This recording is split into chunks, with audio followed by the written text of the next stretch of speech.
بسم اللہ الرحمن الرحیم۔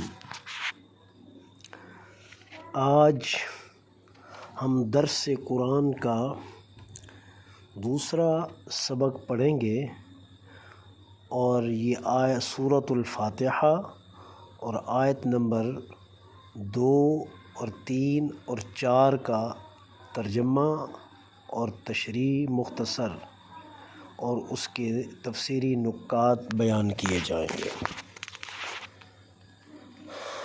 آیت نمبر 2، الحمد للہ رب العالمین۔ ترجمہ، سب تعریفیں اللہ ہی کے لیے ہیں جو تمام جہانوں کی پرورش فرمانے والا ہے۔ تشریح،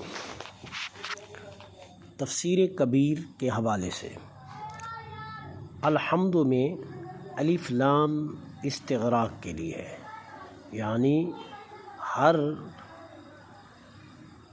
قسم کی کامل ترین حمد صرف اللہ کے لیے ہے۔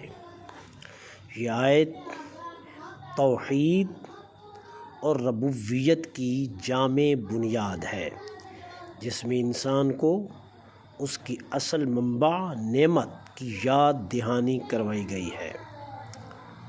اور تفسیر روح البیان میں اس کی وضاحت اس طرح بیان کی گئی ہے کہ اس آیت میں رب کے معنی مربی، یعنی یہ اسم فاعل کا صیغہ ہے جس کا معنی ہے تربیت کرنے والا۔ یہاں روحانی تربیت، عقلی ہدایت، جسمانی رزق سب شامل ہیں۔ العالمین سے مراد ہر مخلوق، انسان، جن، فرشتے، عالم ارواح، عالم اجساد وغیرہ وغیرہ۔ اور تفسیر مظہری کے حوالے سے مختصر وضاحت یہ ہے کہ رب العالمین میں ربوبیت عامہ کا ذکر ہے۔ اللہ کی ربوبیت نہ صرف انسانوں کے لیے بلکہ تمام مخلوقات کے لیے ہے۔ آیت نمبر 3، الرحمن الرحیم،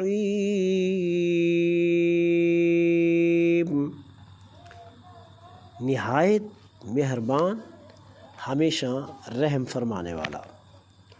تشریح، تفسیر کبیر کے حوالے سے الرحمن وہ جو دنیا میں سب کو دے، مومن، کافر، نیک، بد، سب پر رحم۔ الرحیم وہ جو آخرت میں خاص طور پر مومنین پر رحم فرمائے۔ روح البیان کے حوالے سے اس مقدس آیت کی مختصر تشریح، الرحمن میں فیضان عام ہے اور الرحیم میں فیضان خاص ہے۔ بعض عرفاء کے مطابق الرحمن اس میں ذاتی کی تجلی کا مظہر ہے اور الرحیم صفات اسم ہے جو مخلوق سے تعلق رکھتا ہے۔ تفسیر مظہری کے حوالے سے مختصر تشریح، الرحمن اور الرحیم دونوں اللہ کی صفات ہیں۔ دونوں صفات اللہ کی محبت اور شفقت کا مظہر ہیں۔ اللہ کی صفات میں رحمت غالب ہے، اس لیے ہر صورت بسم اللہ سے شروع ہوتی ہے۔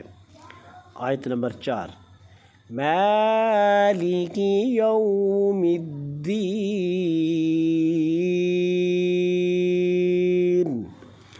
ترجمہ، روز جزا کا مالک ہے۔ تشریح، تفسیر کبیر کے حوالے سے اس کی تشریح یہ ہے کہ مالک کا مطلب صرف بادشاہ نہیں بلکہ مکمل اختیار والا جو جزا و سزا کا اکیلا مختار ہو۔ یوم الدین سے مراد قیامت کا دن ہے جہاں صرف اللہ کا حکم چلے گا۔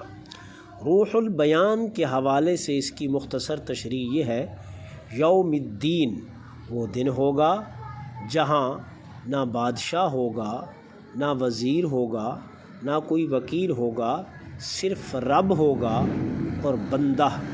یہاں تقوی اور ایمان کی دعوت دی گئی ہے کہ ابھی سنبھل جاؤ اس دن کے لیے۔